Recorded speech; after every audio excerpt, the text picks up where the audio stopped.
8, 7, 6, 5, 4, 3, 2. Assalamualaikum warahmatullahi wabarakatuh. Waalaikumsalam warahmatullahi wabarakatuh. Bismillahirrahmanirrahim. Alhamdulillah wassalatu ala Rasulillah wa ala alihi wa sahbihi wa mawala. La haula wa la quwwata illa billah. Rabbi shrah li sadri wa yassir li amri wahlul 'uqdatam min lisani yafqahu qawli. Allahumma inna a'udzubika an adilla wa dhalla wa zilla wa zilla wa adlima wa udlama wa adzala yadzala. Bapak Ibu dan saudara sekalian yang dimuliakan Allah Subhanahu wa taala. Kita alhamdulillah bersyukur kepada Allah sampai hari ini masih diberikan kekuatan iman, istiqomah ya, untuk bisa melaksanakan kajian sirah nabawiyah yang sudah berlangsung kurang lebih 1 tahun ini. Semoga Allah Subhanahu wa taala senantiasa menjaga hati kita, keistiqomahan kita. Dan ini bagian dari taufik Allah Subhanahu wa taala. Mari kita baca surat Al-Fatihah untuk mu'alif kitab ini, juga untuk guru-guru kita, untuk kita semua yang hadir di tempat ini. Ala dini wa lakunatun salihah. Al-Fatihah. Bismillahirrahmanirrahim. Alhamdulillahirabbil alamin arrahmanir rahim. Iyyaka na'budu wa iyyaka nasta'in ihdinas siratal ladzina an'amta 'alaihim.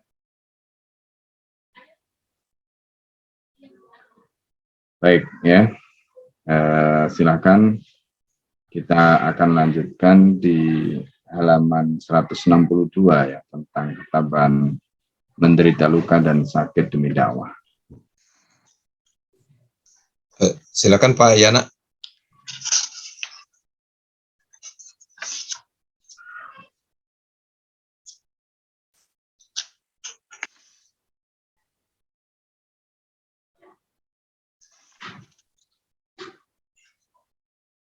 Masih di mute Pak Yana.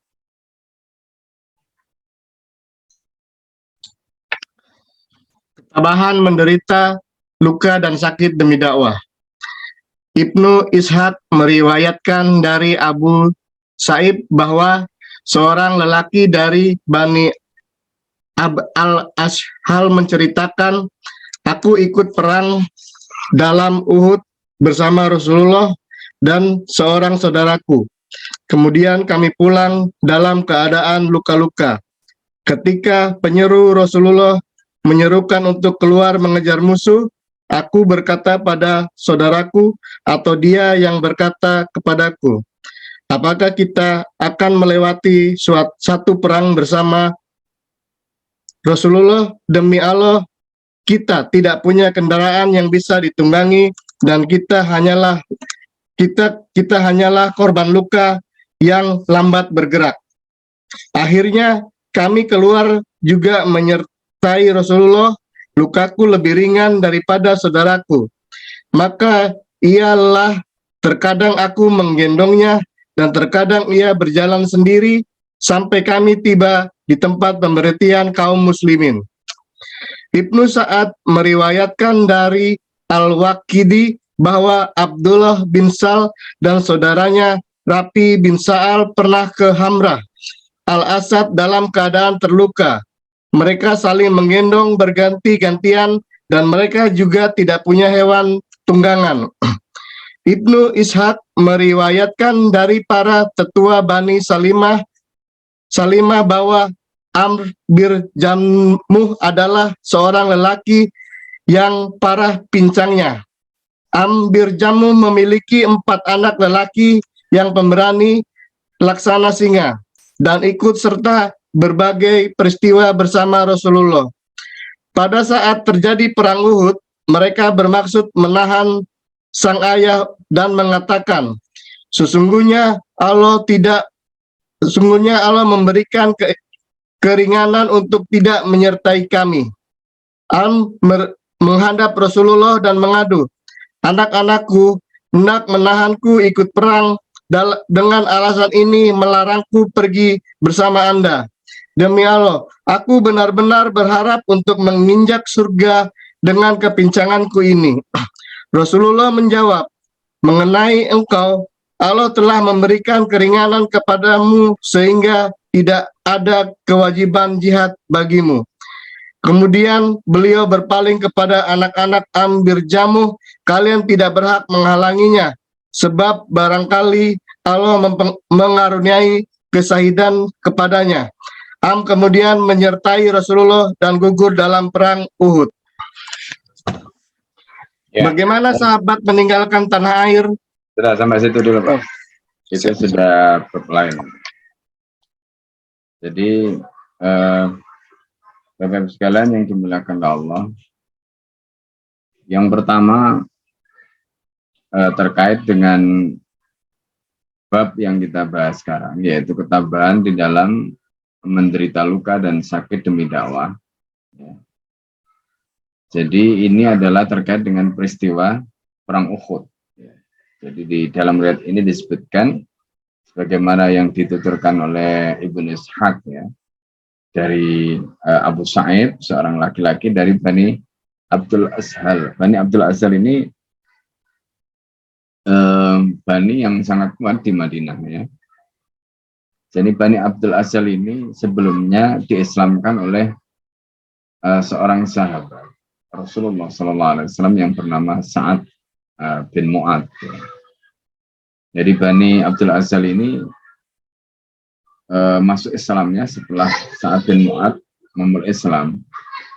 Jadi Sa'ad bin Mu'ad ketika itu mengatakan inna kalamakum haraman alayya hatta tuslim. Jadi kata-kata kalian itu haram, nggak pantas, nggak layak untuk disampaikan pada saya. Hatta tuslimu, sehingga kalian masuk Islam, baru saya mau dengar. Sa'ad bin Mu'ad. Sa'ad bin Mu'ad ketika itu umurnya baru sekitar 23 lah, kurang lebih lah, 23. Itu usia Sa'ad bin Mu'ad. Karena beliau pada saat wafat usianya masih sangat muda. Beliau wafat setelah peristiwa perang Khandaq. Ya. Dalam hal ini setelah beliau diutus ke Bani Mustalik atau Bani Quraidah. Ini yang terjadi. Nah, jadi itu Bani Ashal. Jadi Bani Ashal ini adalah kabilah atau suku ya, tempat Sa'ad bin Mu'ad. Di situ disebutkan laki-laki tadi mengatakan, aku ikut dalam perang Uhud bersama Rasulullah dan seorang saudaraku, kata Abu Sa'id ini ya.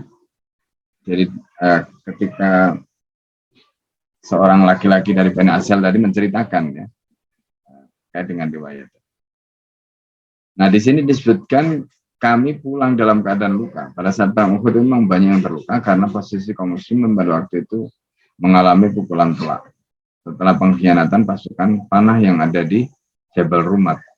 Jadi di bukit tempat pasukan panah.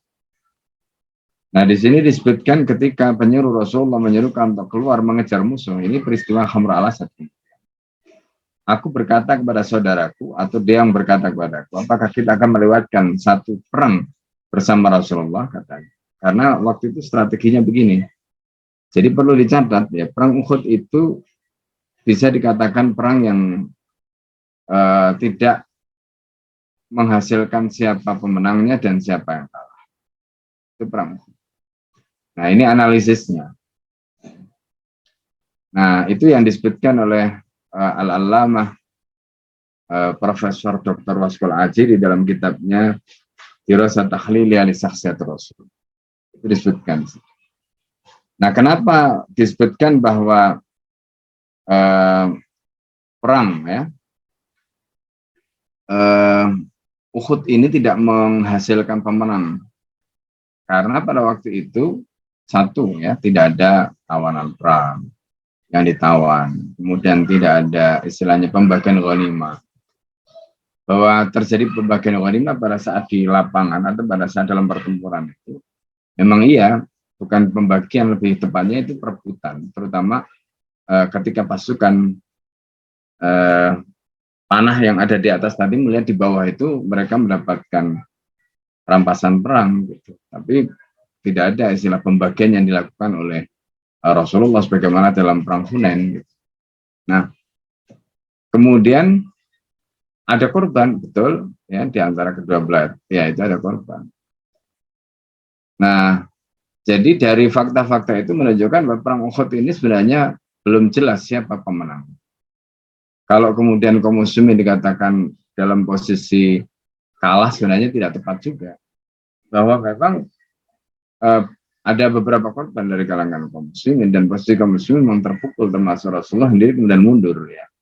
Pada waktu itu Rasulullah menarik pasukannya agar mundur ke belakang di lereng-lereng Uhud. Sampai kemudian akhirnya orang Quraisy pada waktu itu mereka juga sama gitu. Karena kan posisi Uhud dengan Madinah itu kan dekat. Karena ini di luar Madinah.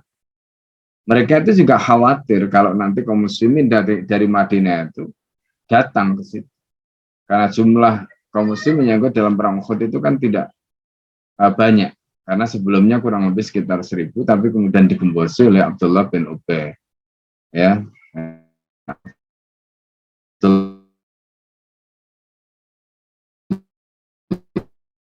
bin Salam. Ya. Jadi jumlah yang ikut tadi tidak banyak. Jadi orang Quraisy itu khawatir juga kalau nanti dari Madinah ini datang mengirim bantu.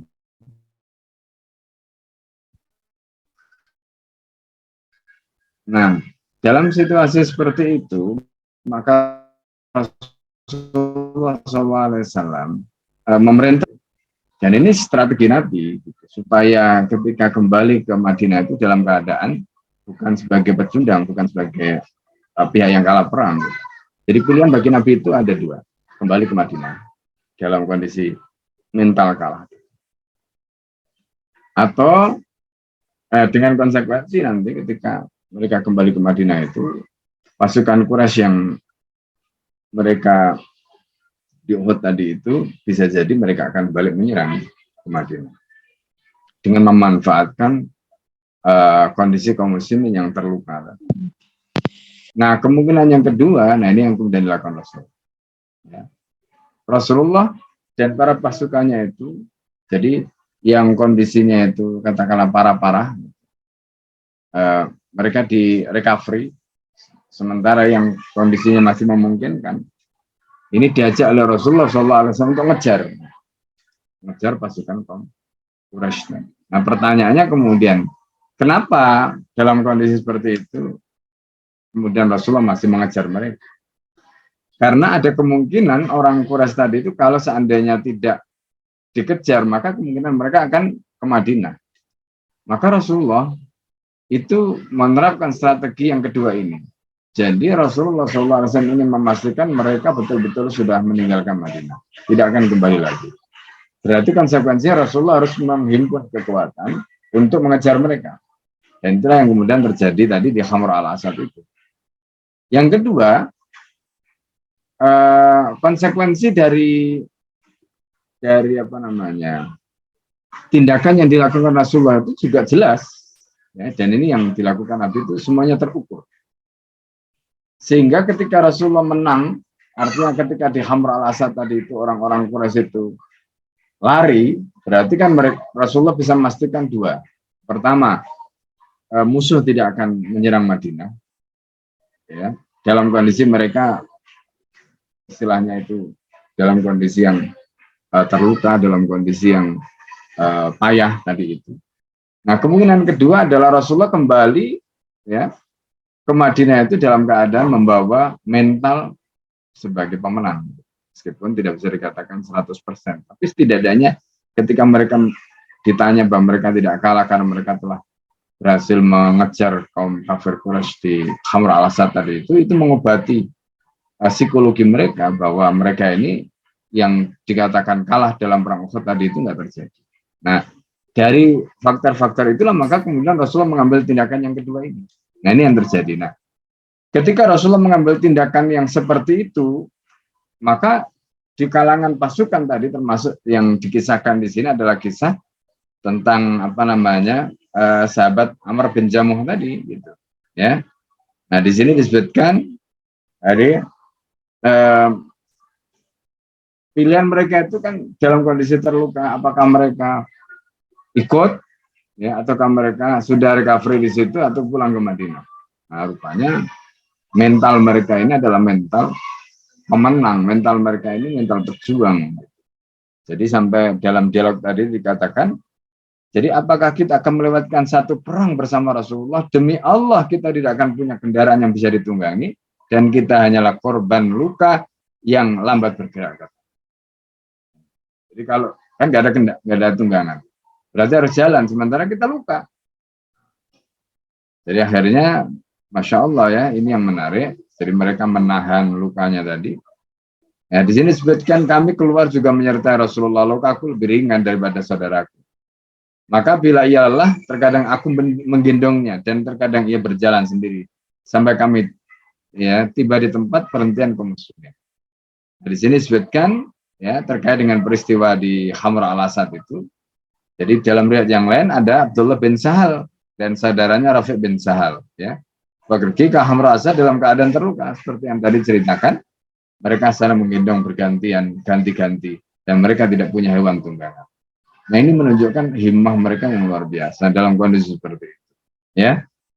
Nah, dalam riwayat yang lain di sini disebutkan para ketua Bani Salamah, Amr bin Jamu ini seorang laki-laki yang parah pincangnya. Amr bin Jamu memiliki 4 anak laki-laki yang pemberani laksana sihir dan ikut serta dalam berbagai peristiwa bersama Rasulullah SAW.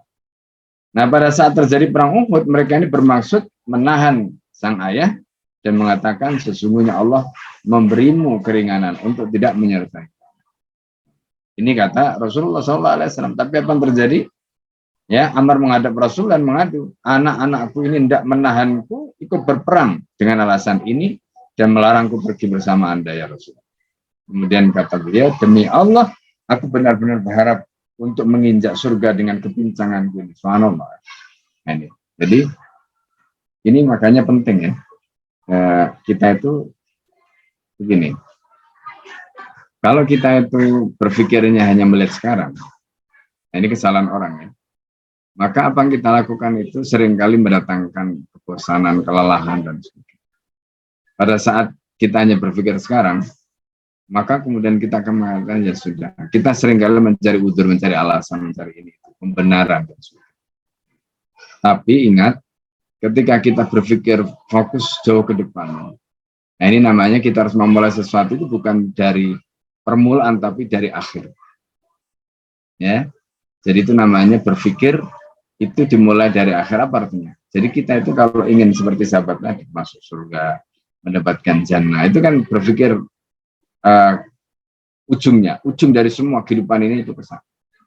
Nah, kalau kita berpikirnya seperti itu, lalu kemudian kita melakukan amal tuh harusnya fokus ke sana semua.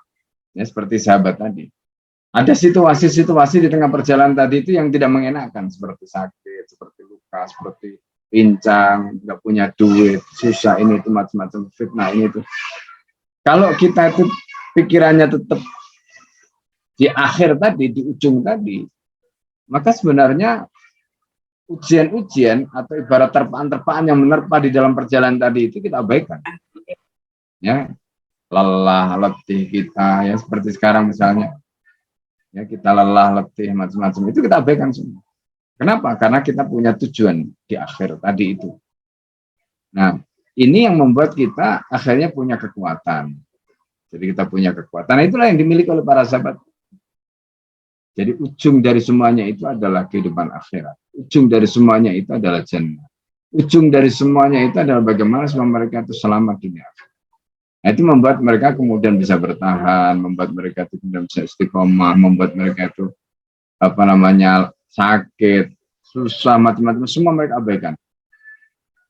Ya, semua mereka abaikan karena mereka ingin mendapatkan jannah. Nah, ini cara berpikir yang harus kita miliki. Jadi sama misalnya begini, kita pengen punya misalnya ya anak menjadi ulama, kita ingin punya anak menjadi katakanlah pakar apa dan sebagainya. Itu kan ujungnya. Ya meskipun nanti itu bukan ujung paling ujung gitu. Anggaplah itu. Maka kelelahan-kelelahan kita dalam membersamainya, kelelahan-kelelahan kita, kesulitan-kesulitan kita, di dalam mewujudkan mimpi tadi itu akan kita abaikan. Seperti dalam hadis Nabi itu, laula al-amal, kalau seandainya kita tidak punya harapan ke depan, lama gharasan syajaran, nggak akan ada orang yang sanggup menanam pohon. Nyirami, kemudian kalau ada yang rusak dipotong, yang rusak, ya kan? Walam ardu'at umman waladan, begitu juga tidak akan ada yang sanggup bagi seorang ibu itu untuk menyusui anaknya. Kenapa? Berat-berat dihamil, berat, ya, menyusui sampai 2 tahun. Setelah itu nanti kemudian dia mendidiknya. Itu karena ada harapan. Apa harapannya? Kelak dia menjadi ulama, kelak dia menjadi orang soleh. Itu harapan. Nah, karena dia punya pikiran ke depan tadi, maka apa yang dia mulai tadi itu semuanya menuju ke sana. Dan itu semua, ya, ujian-ujian atau angin yang menerpa, ya, balak, fitnah, macam-macam tadi itu semua dia bisa abaikan. Kenapa? Karena ada ujung tadi, yaitu apa yang diharapkan, menjadi orang yang luar biasa, menjadi orang yang soleh, menjadi. Coba bayangkan ya, kalau ulama-ulama dulu tidak memiliki orang tua yang punya mental seperti itu, nggak akan lahir. Mau orang seperti Imam Syafi'i yang miskin, nggak punya bapak, ya, nggak akan bisa. Nah, itu mental ya. Nah, jadi ini penting ya bagi kita. Jadi penting bagi kita supaya kemudian apa yang kita lakukan itu belajar dari sirah tadi ya, kita ini istiqomah, harus istiqomah apapun ujian yang menimpa kita, karena tadi kita punya tujuan akhir dari semuanya ini. Nah, ini penting ya. Nah, sahabat tadi mengajarkan kita begitu, meskipun mereka pincang, meskipun mereka luka, meskipun mereka tahu bahwa yang mereka inginkan itu adalah jannah, jihad, dakwah, sabar. Ketika mereka menghadapi ujian tadi itu bagian dari ujian ya, yang akan mengantarkan mereka untuk mendapatkan jannah. Ya, di sini ya, Bapak Ibu sekalian, silakan kalau ada hal-hal yang ingin disampaikan. Baik, alhamdulillah. Silakan buat teman-teman bagi yang ingin menambahkan atau bertanya atau juga memperkaya wawasan kita dari apa yang tadi kita sudah bahas, yaitu tentang ketabahan, menderita luka dan sakit demi dakwah, dengan contoh saat perang Uhud yang banyak korban dan luka di antara para sahabat, tetapi mereka semua bertahan demi dakwah. Dipersilakan bagi Ikhwan mengangkat tangan atau raise hand dan langsung open kamera, open mic untuk bertanya, dan bagi akhwat dipersilakan untuk menuliskan di kolom chat.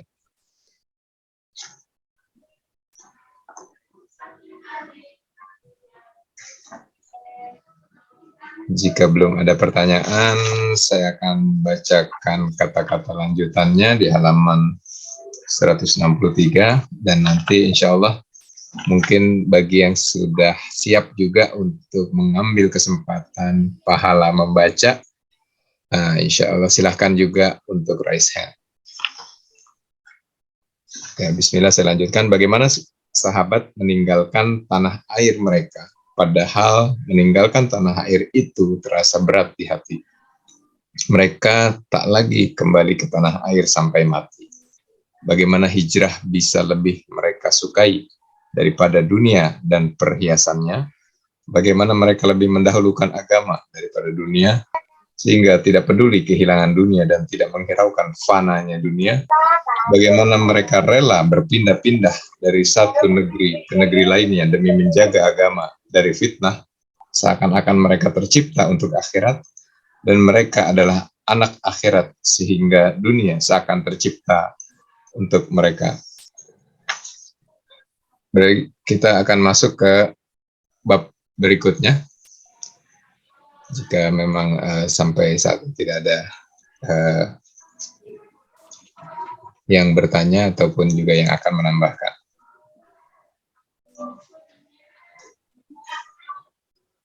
Oke, bismillah, kita lanjutkan aja ya. Baik. Insya Allah saya baca untuk mengawali bab hijrah. Bab 4 Hijrah. Hijrah Nabi SAW dan Abu Bakar Asy-Siddiq.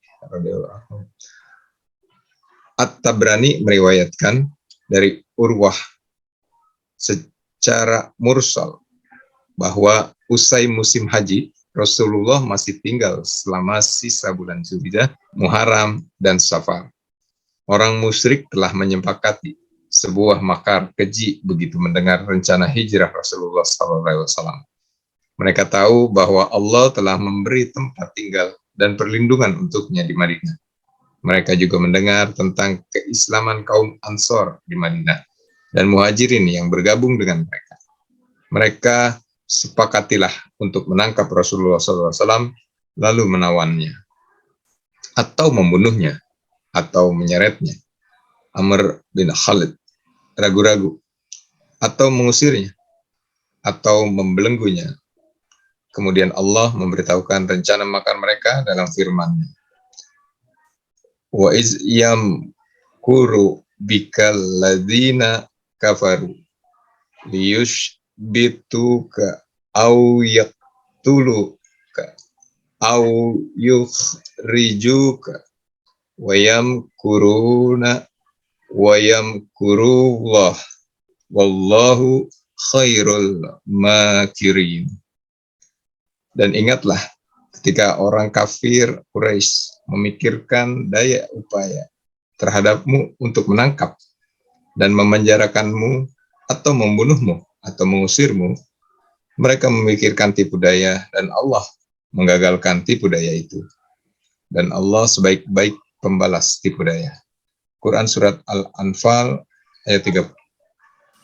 Pada hari itu, ketika mendatangi kediaman Abu Bakar, Rasulullah mendengar informasi bahwa saat malam datang, mereka akan menyergapnya di pembaringan. Maka pada tengah malam, Rasulullah dan Abu Bakar berangkat ke sebuah gua di Bukit Sur, yaitu gua yang disebutkan Allah Subhanahu wa Ta'ala di dalam Al-Quran. Sementara Ali bin Abi Thalib sengaja tidur di pembaringan beliau untuk mengelabui mereka. Malam itu, musyrikin Quraisy berdatangan ke sekeliling rumah Nabi SAW. Sambil menunggu kesempatan yang tepat, mereka matangkan rencana penyergapan. Soal ini mereka bahas hingga fajar tiba. Namun, apa hendak dikata? Ternyata yang bangkit dari pembaringan adalah Ali. Langsung saja ia dicecar dengan pertanyaan tentang Nabi SAW. Tetapi Ali mengaku tidak mengetahui keberadaan beliau. Sadarlah mereka bahwa Nabi SAW berhasil lolos. Maka segala daya upaya dikerahkan. Mereka berpencar ke segala penjuru untuk mencari beliau. Mereka mengirim utusan kepada kabilah yang tinggal di dekat mata air supaya bersedia melapor bila melihat kedua orang itu. Hadiah amat besar disiapkan sebagai imbalan. Dalam pencariannya, musyrikin Quraisy sampai ke Bukit Sur di mana terletak gua tempat persembunyian Rasulullah dan Abu Bakar. Mereka berhenti di mulut gua. Nabi SAW bisa mendengar suara mereka. Saat itulah Abu Bakar dicekam merasa takut dan cemas memikirkan keselamatan Nabi SAW. Namun Nabi bersabda kepadanya, "Janganlah bersusah hati, sesungguhnya Allah bersama kita." Rasulullah juga berdoa sehingga hatinya menjadi tenang. Fa anzalallahu sakinatahu alaihi wa ayyadahu bidunubi lam tarauha wa ja'ala kalimatal ladzina kafaru sufla wa kalimatullahi hiya ulya wallahu azizul hakim. Maka Allah menurunkan ketenangannya kepada Muhammad dan membantunya dengan tentara yang kamu tidak melihatnya. Dan Allah menjadikan seruan orang kafir itulah yang rendah. Dan kalimat Allah itulah yang tinggi. Allah Maha Perkasa lagi Maha Bijaksana. Quran Surat At-Taubah ayat 40. Waktu itu Abu Bakar memiliki sejumlah kambing perahan di rumah keluarganya di Mekah.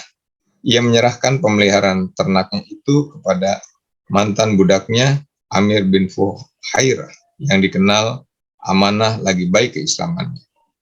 Abu Bakar juga mengupah seorang dari Bani Ad bin Adi yang bernama Ibnu Aikid.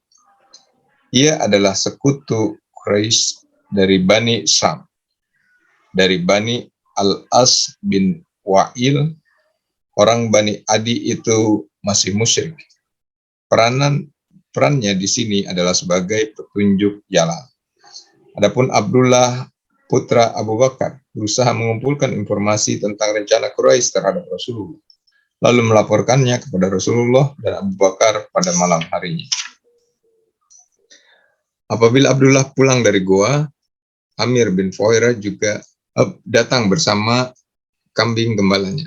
Dan demikian jejak kaki Abdullah tersamarkan sehingga tidak diketahui oleh kaum Quraisy.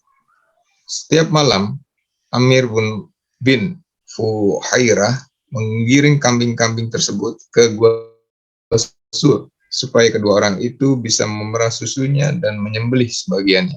Ia pulang pagi-pagi lalu mencari rumput bersama pengembala lainnya sehingga perbuatannya tidak diketahui. Akhirnya, ketika kegemparan akibat lolosnya Rasulullah mereda, Amir bin Fuhairah mendatangi Gua Sur dengan membawa unta mereka. Saat itu Rasulullah dan Abu Bakar telah tinggal di gua selama 2 hari 2 malam. Keduanya kemudian meneruskan perjalanan diikuti oleh Amir bin Fuhairah. Adalah ia yang menuntun unta, melayani dan bantu keduanya. Terkadang ia diboncengkan atau diikuti oleh Abu Bakar dengan untanya. Tidak ada lagi yang menyertai perjalanan ini selain Amir bin Fuhairah dan orang Bani Adi yang menjadi petunjuk jalan tadi. Ahmad meriwayatkan dari Al-Bara bin Azib yang mengisahkan bahwa Abu Bakar pernah membeli pelana dari Azib seharga 13 dirham dan berkata kepada Azib, suruhlah Al-Bara mengantarkannya ke rumahku. Aziz menjawab, tidak sebelum engkau menceritakan kepadaku apa yang kau kerjakan ketika menemani Rasulullah pergi hijrah. Abu Bakar pun berkisah, kami keluar pada awal malam, kemudian bersembunyi. Kami berangkat pada malam hari dan bergegas pada malam itu sampai mencapai tengah hari di mana sinar matahari begitu menyengat. Kusapukan pandanganku untuk mencari tempat berteduh. Aku melihat sebuah batu besar dan segera menuju ke sana. Ternyata di situ cukup teduh. Maka kuratakan tempat itu untuk Rasulullah, lalu kuhamparkan jubah untuk beliau. Kukatakan kepada beliau, berbaringlah Rasulullah. Maka beliau berbaring, sementara itu aku keluar untuk memeriksa kalau ada yang mengejar kami. Lalu aku bertemu dengan seorang pengembala kambing dan menanyainya, milik siapakah engkau, hai budak? Ia menjawab, aku adalah milik seorang lelaki Quraisy. Ia menyebut nama lelaki itu dan aku mengenalnya. Aku bertanya, apakah di antara kambingmu ada yang bisa diperah susunya? Budak itu menjawab, ada. Aku bertanya lagi, maukah engkau memerahnya untukku? Ia menjawab, ya. Aku kemudian menyuruhnya mengikat salah satu kambing. Kuminta ia untuk membersihkan puting kambing itu dari debu, lalu membersihkan tangannya. Waktu itu aku membawa sebuah kantong kulit dengan sobekan kain sebagai salinan. Budak itu kemudian memerah sedikit susu untukku. Kutuangkan susu itu dan kutumpahkan air ke dalam sebuah mangkuk sehingga bagian bawahnya menjadi dingin. Setelah itu, aku mendatangi Rasulullah dan melihat bahwa beliau sudah terjaga. Aku berkata, minumlah Rasulullah. Beliau segera minum dan aku merasa senang. Lalu aku bertanya, sudahkah tibakah waktunya bagi kita untuk pergi dari sini Rasulullah? Kemudian kami melanjutkan perjalanan. Sementara itu orang Quraisy masih terus memburu kami, tetapi tidak seorang pun menemukan kami kecuali Suraqah bin Malik bin Ju'sam. yang mengendarai kudanya. Aku berkata, wahai Rasulullah, seorang pemburu berhasil menyusul kita. Beliau menjawab, jangan bersedih. Sungguhnya Allah bersama kita. Ketika Surakoh makin dekat, di mana jarak antara kami dengan dirinya tinggal sekitar 1 atau 2 tombak, atau 2 atau 3 tombak, aku berkata, Rasulullah, kita terkejar. Aku pun menangis sehingga beliau berkata, mengapa engkau menangis? Aku menjawab, demi Allah, tidakkah aku menangisi diriku sendiri, melainkan menangisi engkau. Rasulullah kemudian mendoakan Surakoh, ya Allah, jagalah kami darinya dengan cara yang kau kehendaki. Tiba-tiba kaki kuda Surakoh terperosok ke tanah yang kering dan keras hingga batas perutnya.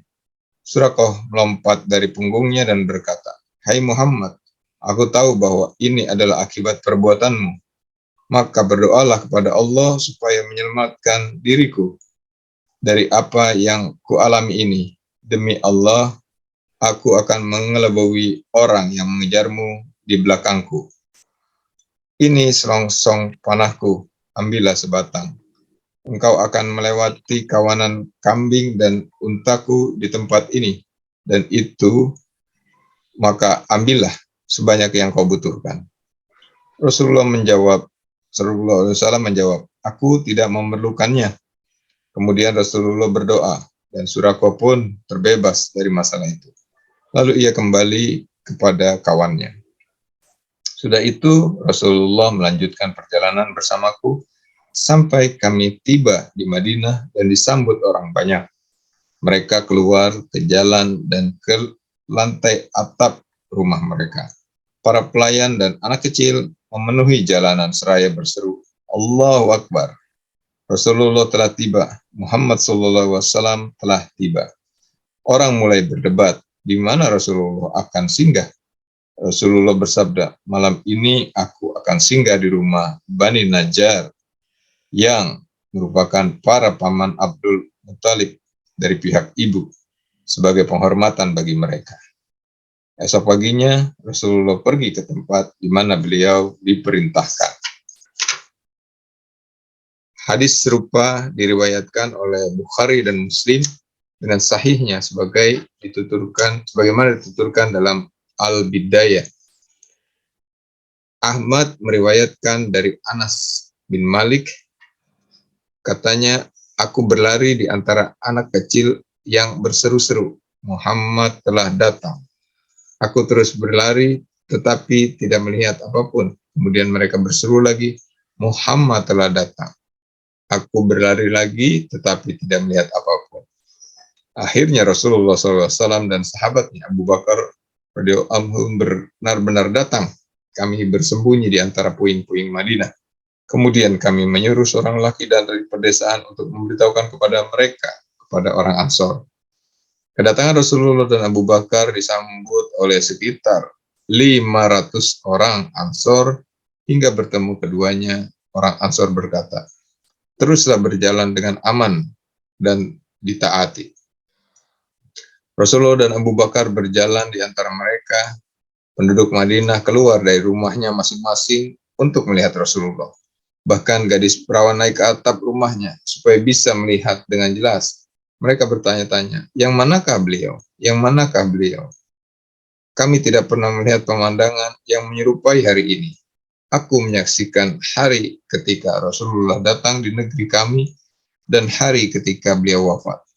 Tidak pernah aku melihat hari yang sama seperti keduanya. Hadis yang serupa juga diriwayatkan oleh Baihaqi. Ya, dari situ. Baik ya, sampai situ dulu. Ini adalah bab baru ya terkait dengan peristiwa hijrahnya Rasulullah SAW. Jadi di dalam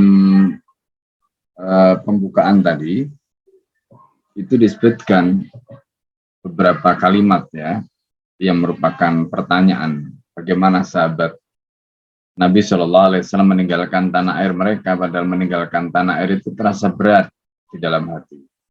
Mereka tak lagi kembali ke tanah air sampai mati. Ini kan sesuatu yang luar biasa ya. Jadi para sahabat itu mereka sanggup melakukan apapun. Dan hijrah ke Madinah itu bukan hijrah pertama, bukan. Ya termasuk juga bukan hijrah yang terakhir, kita bisa katakan begitu. Kenapa?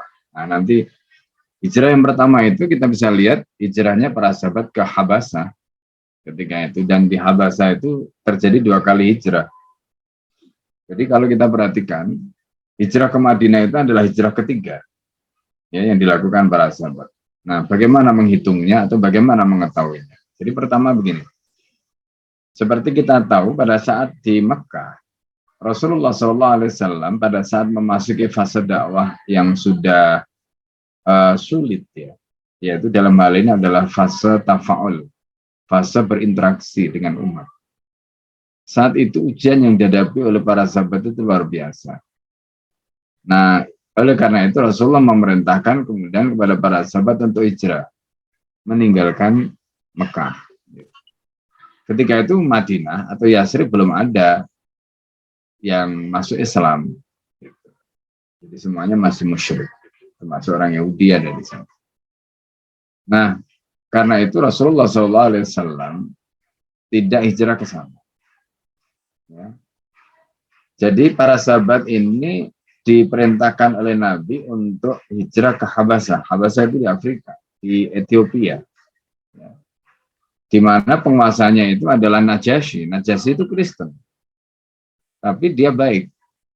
Dalam arti ya orangnya inilah gitu.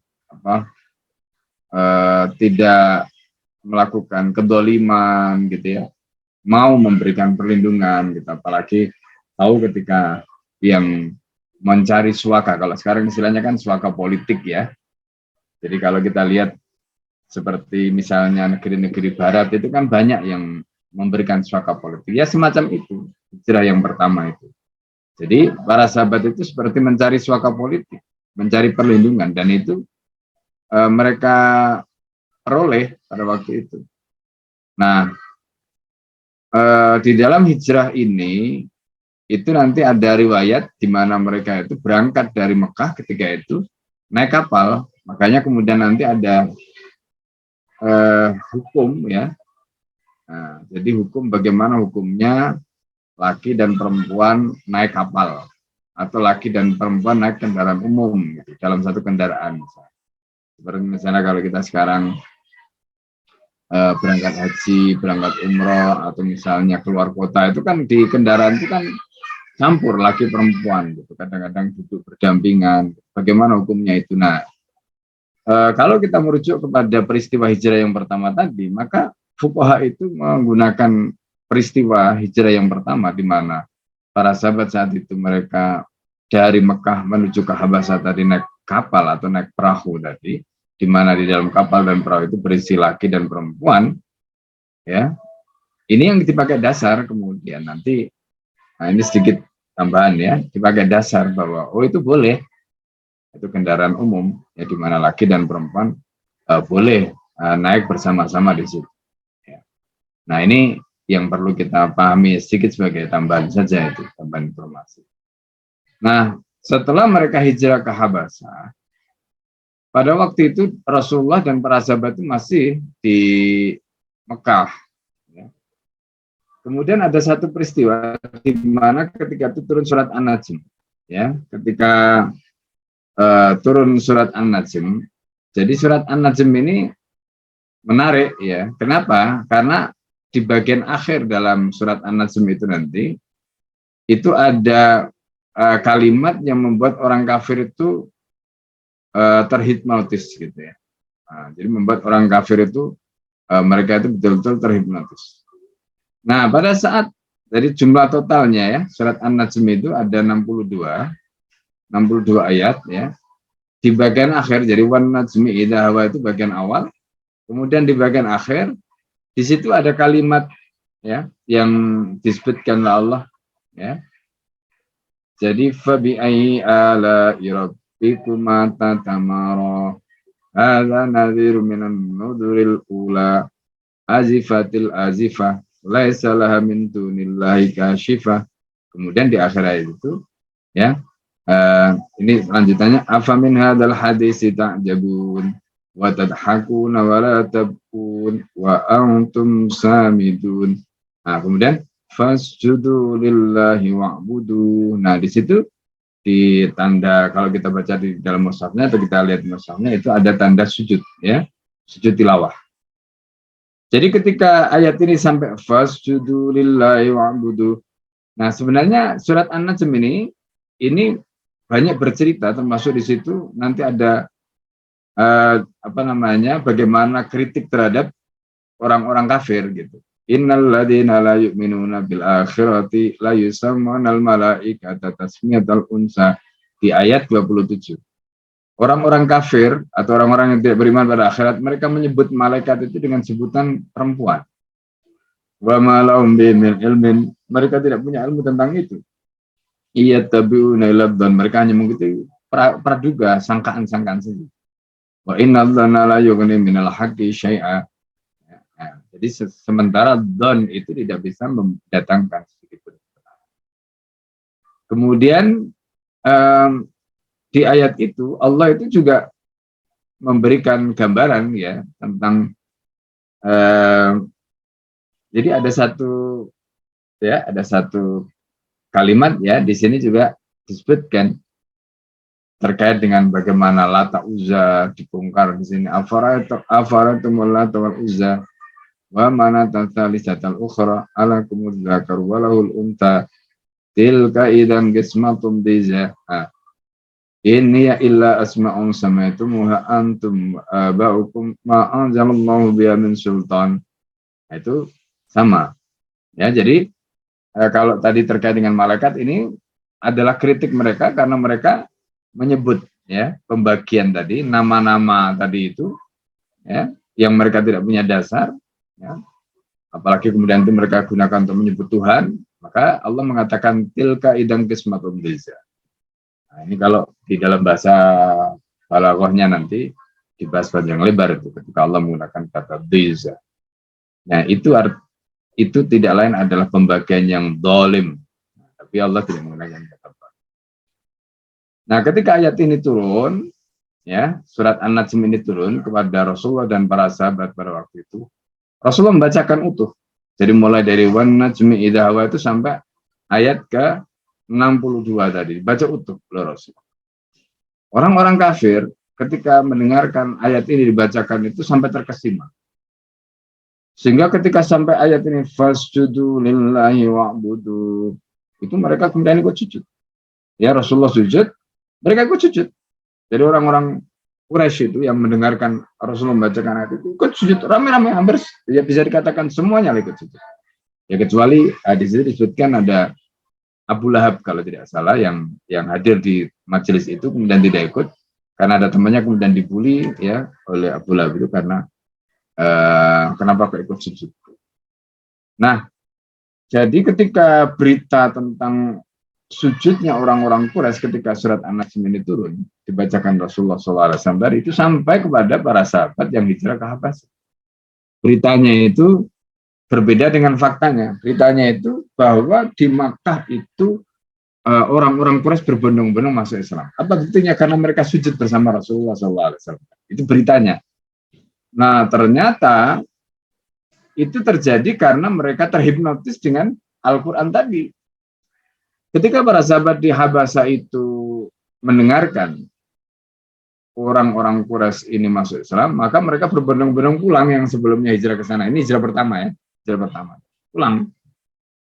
Nah, ketika mereka pulang, ya, pada saat mereka pulang ini, kan ada yang kuat, ada yang tidak, gitu. Maksudnya mereka ini orang-orang kuat, ya, ada yang tidak. Gitu.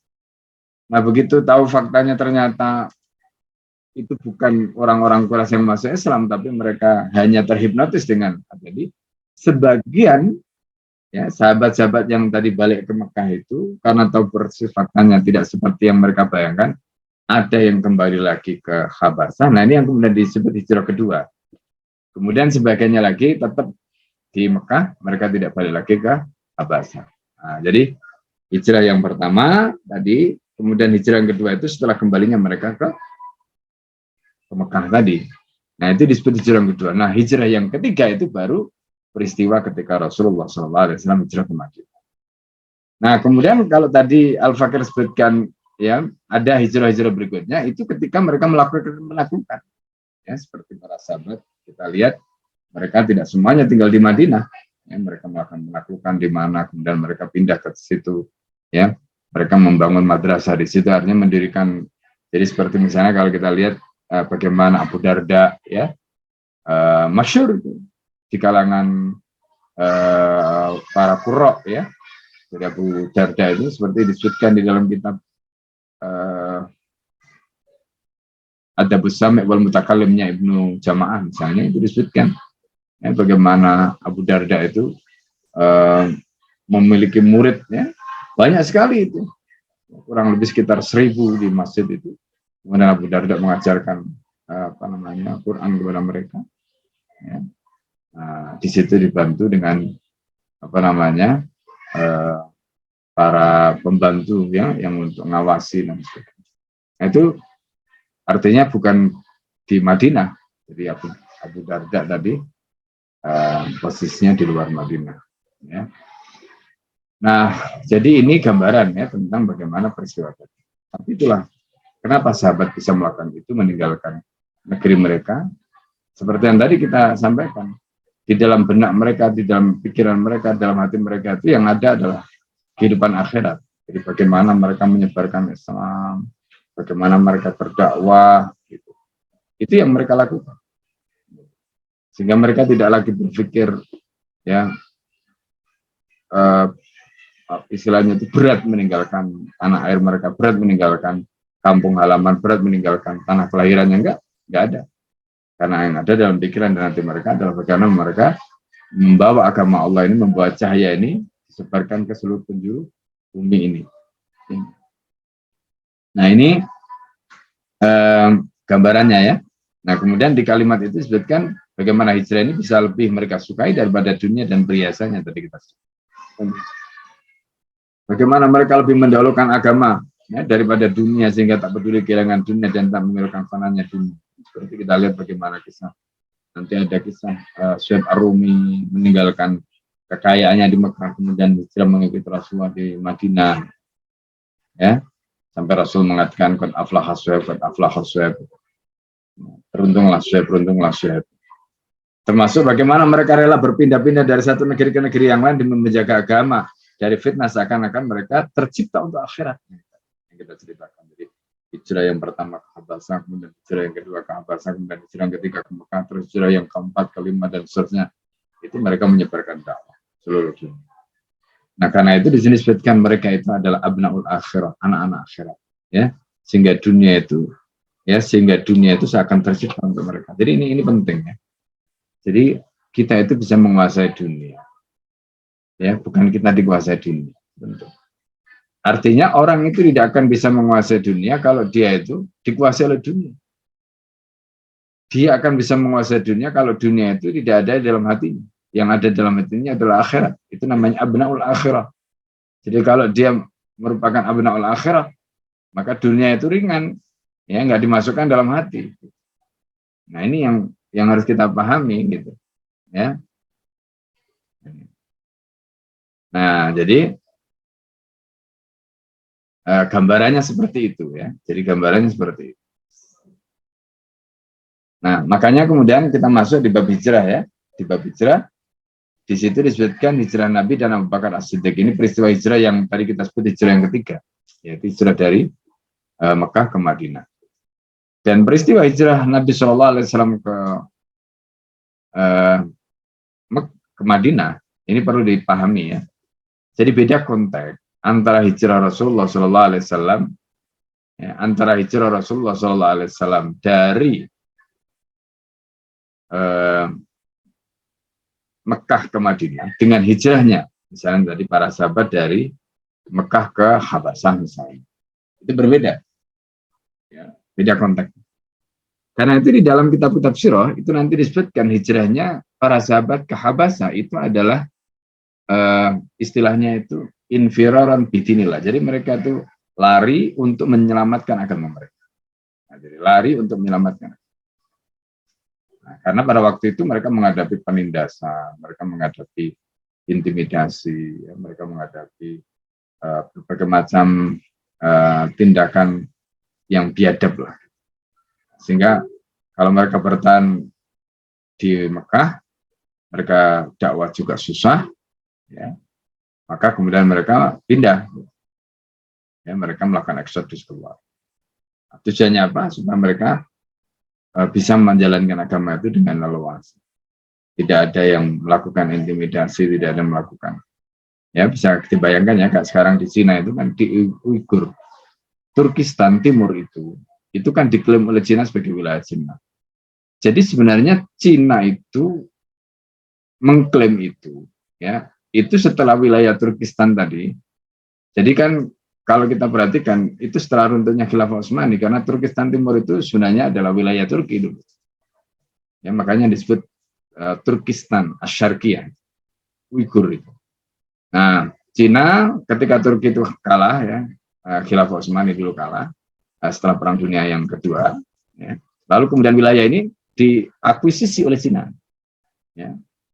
Mereka dipaksa, ya, dengan berbagai macam cara, ya, seperti yang dilakukan oleh Spanyol pada saat mereka memaksa kaum muslimin di Andalusia itu dengan inkuisisi pada waktu. Nah, hari ini kita bisa melihat di wilayah Uighur itu juga terjadi. Jadi satu kawasan itu selama 40 hari mereka diblokade. Alasannya karena ada virus gitu. Tapi mereka nggak disuplai makanan, ya, 40 hari. Banyak di antara mereka yang meninggal, ya, mati kelaparan karena ini kurang ajar. Nah, itu yang terjadi. Nah, dalam situasi seperti itu, tidak sedikit di antara mereka ini yang keluar dari wilayah tadi. Ada yang ke Mesir, ada ke Turki, ada yang kemana-kemana gitu. Tapi sayangnya kemudian, ya, pemerintah di luar tadi itu mereka, kalau cerita di Al-Azhar itu kadang-kadang mereka itu ditangkap, ya, meskipun mereka kuliah di Al-Azhar, mereka itu ditangkap, sampai di luar itu mereka ditangkap, nanti diserahkan ke pemerintah Cina. Ini luar biasa jahatnya mereka. Kalau dulu para sahabat itu mereka hijrah ke Habasa, itu kan Amr bin As ngejar, mau minta mereka supaya dikembalikan. Tapi kemudian Najasyi itu memberikan perlindungan kepada mereka sehingga mereka masih bisa aman, ya, memeluk agama mereka di Habasa. Nah, tapi kalau sekarang ini, kalau kita lihat, ya, seperti kasus di Uighur tadi itu, banyak di antara mereka kemudian sekolah di luar, ya, kemudian akhirnya ada notis, ya, kayak sama seperti Interpol lah gitu, dan minta mereka untuk diserahkan, akhirnya ditangkap, dimasukkan penjara dan sebagainya. Itulah yang mereka lakukan. Nah, ini situasi-situasi yang kita lihat di dalam sejarah dan boleh jadi dalam kehidupan kita hari ini itu terulang. Nah, ini konteksnya hijrah yang pertama dan kedua tadi. Tetapi hijrah Rasulullah SAW yang ketiga dalam hal ini, ya, hijrah dari Mekah ke Madinah tadi itu berbeda. Kenapa? Karena hijrahnya Rasulullah dari Mekah ke Madinah itu adalah hijrah karena Rasulullah sudah mendapatkan Baiat Aqabah yang pertama dan kedua, terutama Baiat Aqabah yang kedua. Nah, Baiat Aqabah yang kedua itu adalah baiat istilahul hukum. Artinya Rasulullah mendapatkan penyerahan kekuasaan, di mana Rasulullah itu menjadi kepala negara. Kehadiran Rasulullah di Madinah atau Yasrib pada saat itu sebelum dirubah namanya menjadi Madinah oleh Nabi itu betul-betul ditunggu.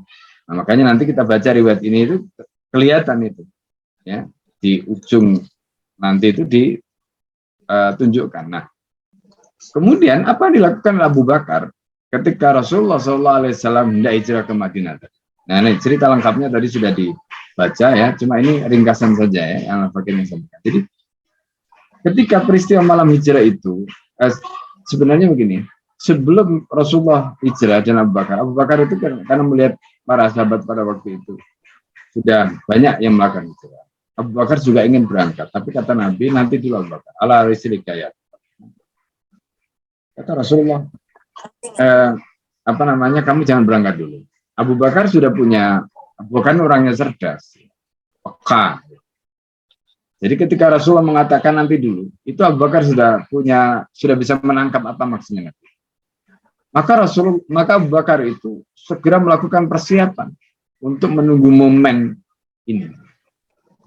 Nah, sehingga ketika malam hijrah itu, dan Rasulullah berangkatnya malam, makanya di dalam surat Yasin kan disebutkan rumah Nabi itu kan dikepung pada malam hijrah. Ya, Allah mengatakan waja'alna min baini aydihim saddan wa min khalfihim saddan faghshaynahum fahum la yubsirun. Waja'alna min baini aydihim, dan kami jadikan di depan mereka saddan, ada penghalang. Waja'alna min baini aydihim saddan wa min khalfihim, dan di belakang mereka saddan faghshaynahum, kami tutup mata.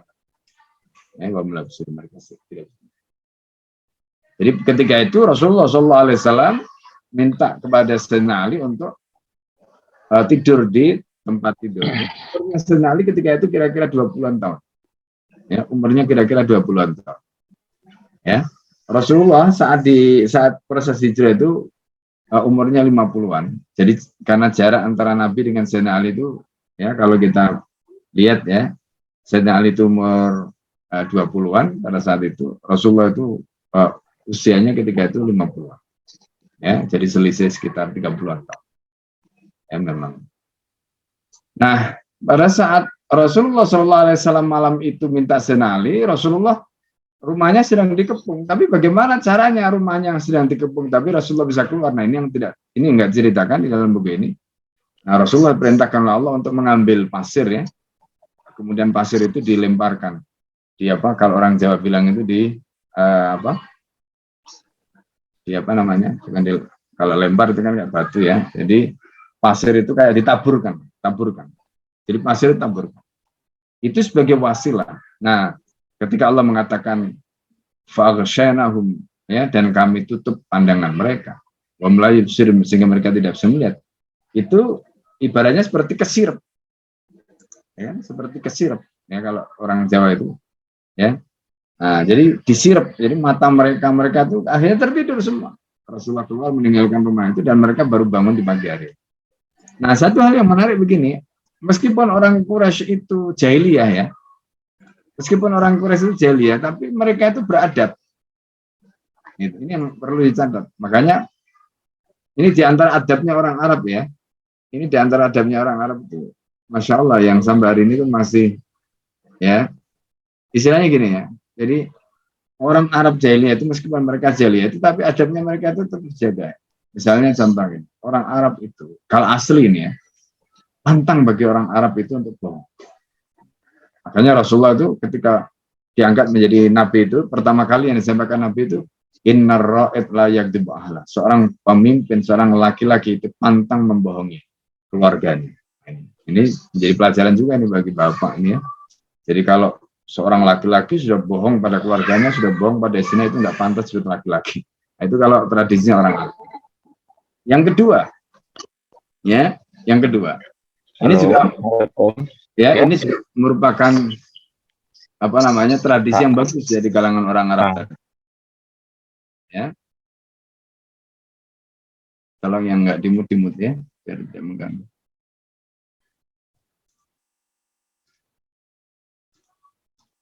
Nah, yang kedua, pada saat hijrah tadi kan dikepung itu. Kenapa mereka mengepung sampai menunggu pagi? Karena mereka tidak ingin, ya. Jadi ini juga adabnya orang Arab. Masuk rumah lewat belakang itu adab yang buruk. Mereka tidak akan bertamu lewat jalan belakang. Yang kedua, mereka juga tidak akan menggedor pintu atau apalagi menjebol pintu. Mereka tidak akan melakukannya. Oleh karena itu, mereka menunggu. Ya, menunggu. Jadi malam itu mereka tunggu sampai pagi. Dan ketika pagi mereka lihat, oh masih ada yang tidur di situ.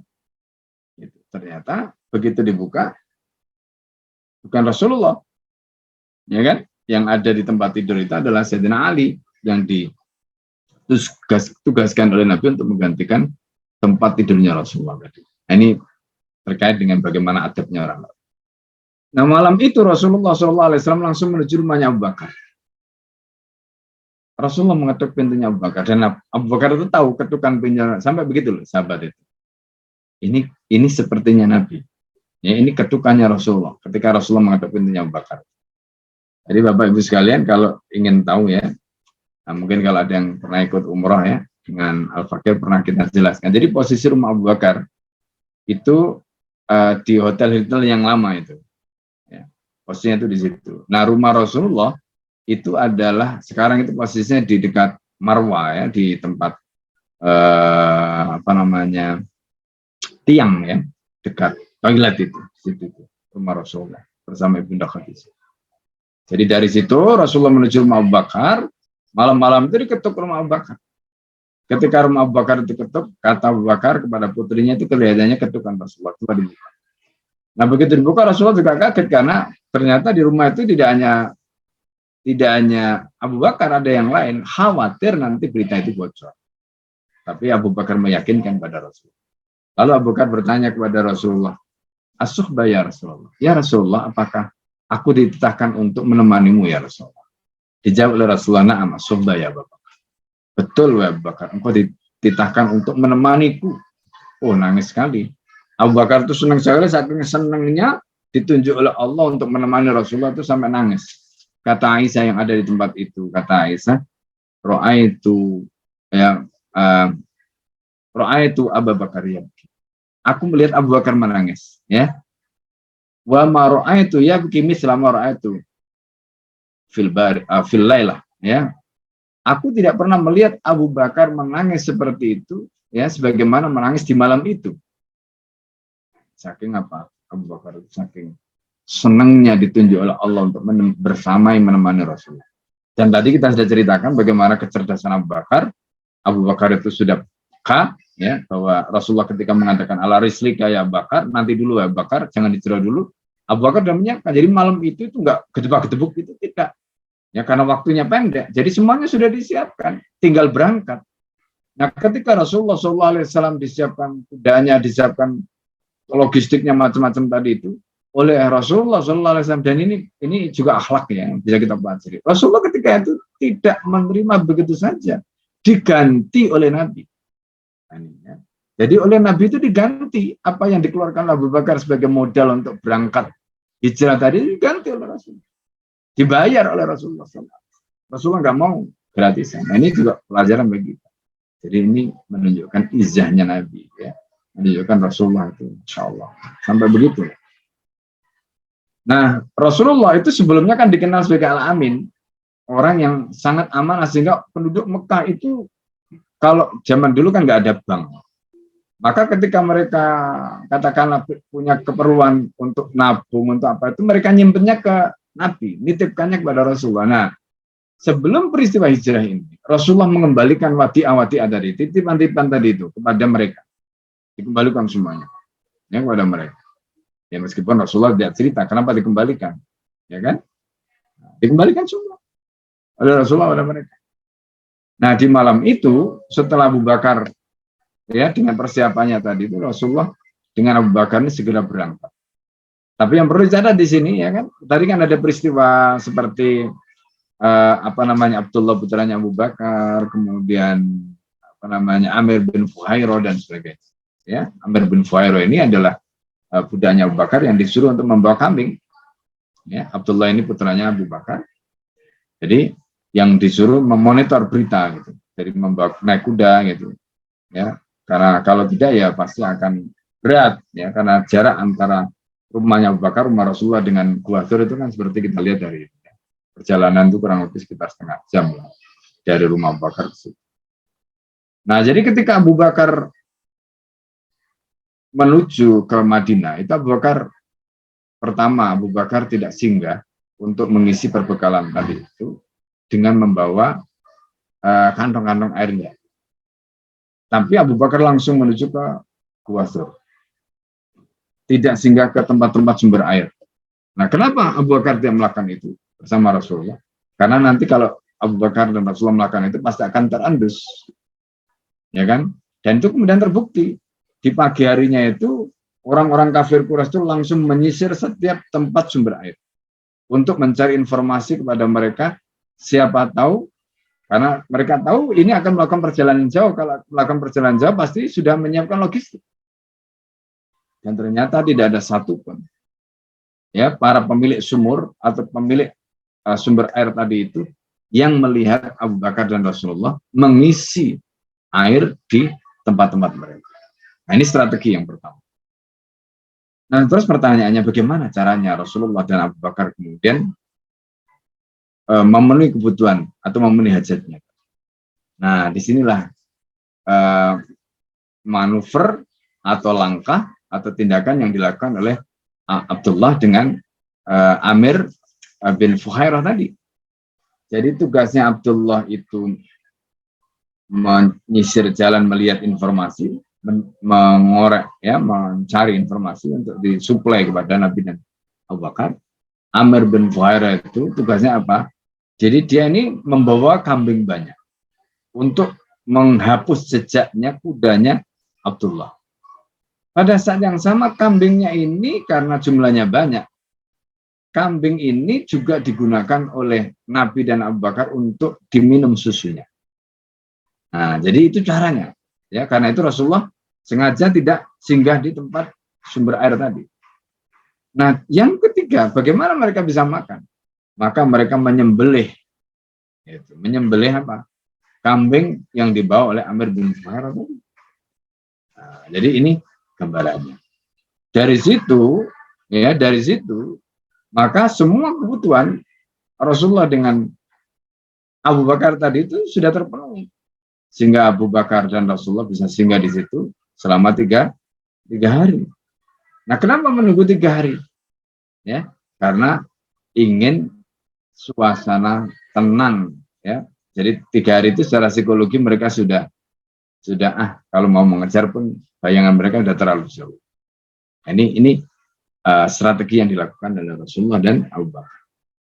Nah, karena itu kalau kita perhatikan di dalam riwayat tadi, tugas yang diemban oleh 2 orang ini sangat strategis. Abdullah menyuplai informasi, kemudian Amir bin Fuhairah ini menyuplai logistik. Tidak sampai hanya 2 orang ini, keluarga Abu Bakar yang lain termasuk Asma itu nanti punya peran, sehingga Asma itu yang ketika itu sedang hamil muda, ya, karena kan nanti itu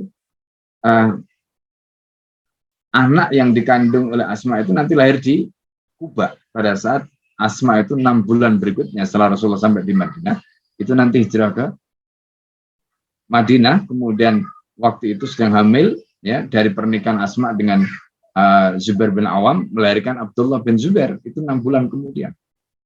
Berarti kalau kita lihat peristiwanya tadi, ya, 6 bulan, ya, kan berarti usia kandungan. Jadi Rasulullah ketika itu katakanlah 6 bulan setelah hijrah, ya, Asma itu melahirkan di situ. Berarti kan 9 bulan nih, dikurangi 6, berarti usia kandungannya berapa? Kira-kira 3 bulan. Jadi pada waktu itu usia kandungannya Asma itu ketika membawa logistik dari bawah naik ke atas Jabal Sur tadi itu ketika itu kira-kira 2 atau 3 bulanan lah. Bayangkan wanita hamil muda membawa logistik, ini kan luar biasa. Sehingga Rasulullah memberikan gelar kepada Asma ketika itu dengan gelar Datin Nitaqain, wanita yang memiliki 2 selendang.